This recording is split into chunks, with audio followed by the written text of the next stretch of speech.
او ایمان چې دی دا وینا ده او دا فعل عمل کول دی ويزيد وينقص او کمیږي او زیاتیږي.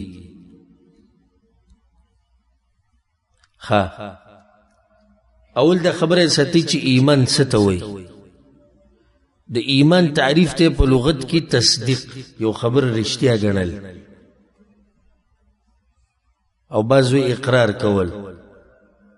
په واقع دغه کې د یوسف علیه السلام چې کله کوی ته غوځار کو هغه کمیس راوړو شرم خوړلې پلار به د مخ کې نه یراوه نو دوی ته وما انت بمؤمن لنا، او ته رښتینه نه ګڼې زمونږ دا خبره. نو دلته مؤمن، نو د ایمان لغوي معنی څه ده؟ د یو خبرې تصدیق کول. یعنی زمونږ ایمان د پیغمبر مطلب څه دی؟ د پیغمبر تصدیق کول چې او د رښتیا وایي، د الله تصدیق کول دې ته ایمان وایي. بیا دلته دا خبره ذکر کړې ده چې ایمان ډېری ایمان قول او فعل دی. ایمان څه دی؟ قول او فعل. او دا مسلې ډېرې اهمې دي، یا دي کې ښه صحیح ځکه چې د ایمان مسلې دي، عقیدې سره تعلق ساتي. ایمان وینا ده او ایمان څه دی؟ فعل عمل دی، دوه خبرې دي. خو بعض علماء تفصیل داسې کوي وی ایمان عقیده ده او وینا ده او فعل دی. امام بخاری دلته وینا ده او فعل. سړی وایي چې دا څنګه؟ نو ګوره، وینا ده د زړه او فعل دی د زړه، او وینا ده د ژبې او فعل دی د اندامونو. زه به تاسو پوه کوم انشاءالله. وینا د زړه او عمل د زړه. څنګه؟ عقیده ساتل په الله باندې، په پیغمبر باندې ایمان راوړو، دا وینا ده د زړه. دا وینا د څه ده؟ د زړه ده. حیا، توکل، یرا، دا په کوم ځای کې؟ په زړه کې داسې نور ډېر عبادات دي. نو دا عمل د زړه شو. نو په زړه کې وینام ده او په زړه کې عمل هم دی. وینا نه مراد عقیده ده، او د عمل نه مراد دغه عبادتونه چې د زړه سره تعلق ساتي.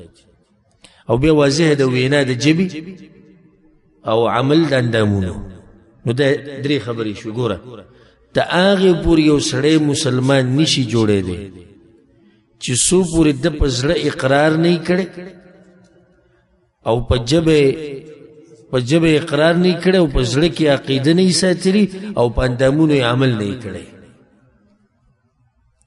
لکه بعض ګمراه فرقو والا سوی وی ایمان د زړه دی تصدیق ته وی، بس عقیده ته وی، او په خوله باندې ضرورت نشتی او نه عمل لازم دی.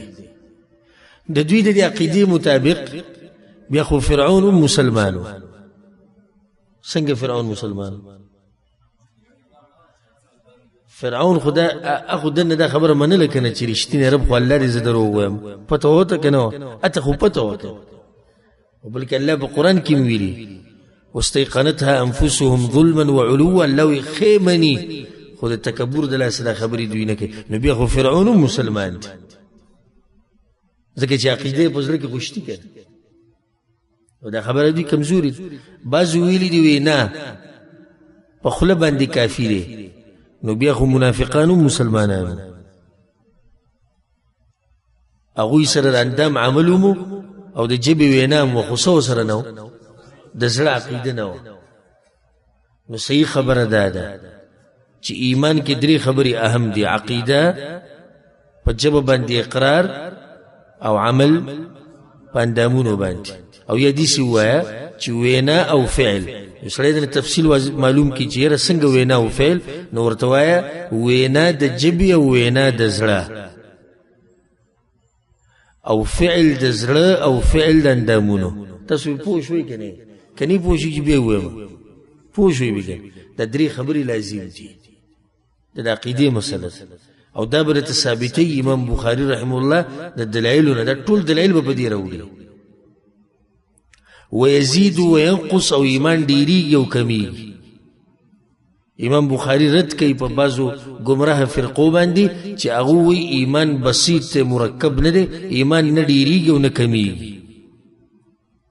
نو چا چې لا اله الا الله وی محمد رسول الله وی نو د ایمان دي سیده لکه څنګه چې د ابوبکر صدیق ایمان دی، او د ایمان دي سیده لکه څنګه چې د پیغمبر صلی الله علیه وسلم ایمان دی.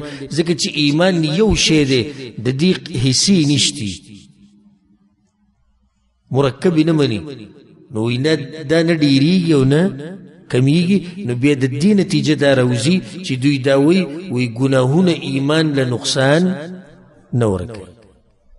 نو څومره ګناهونه چې کې کوه مزیدي ستا ایمان د غره په شان په غزي ولاړ دی.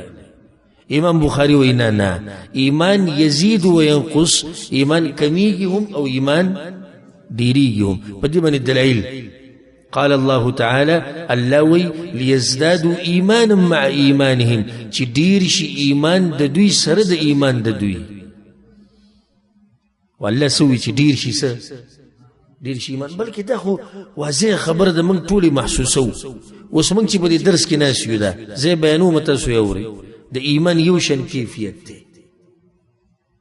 او چې کله په دې درس کې نه نو د ایمان بل شان کیفیت دی. او بیا چې یو څو ورځې درس لرای نشي د ایمان کیفیت بیا بل شان دی.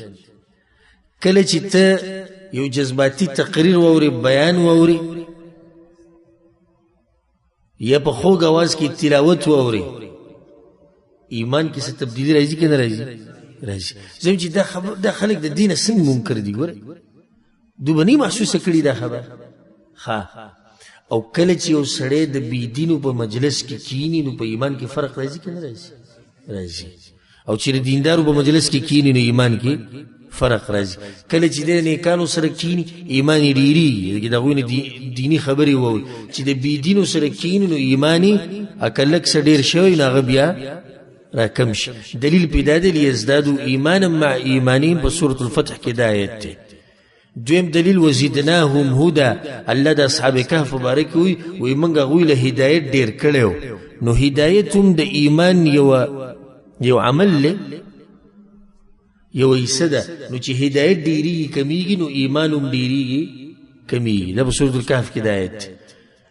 سورة مریم کې دا آیت دی ویزید الله الذین اهتدوا هدى، او کوم خلکو له چې الله هدایت ورکړی دی الله ورته ډېری هدایت.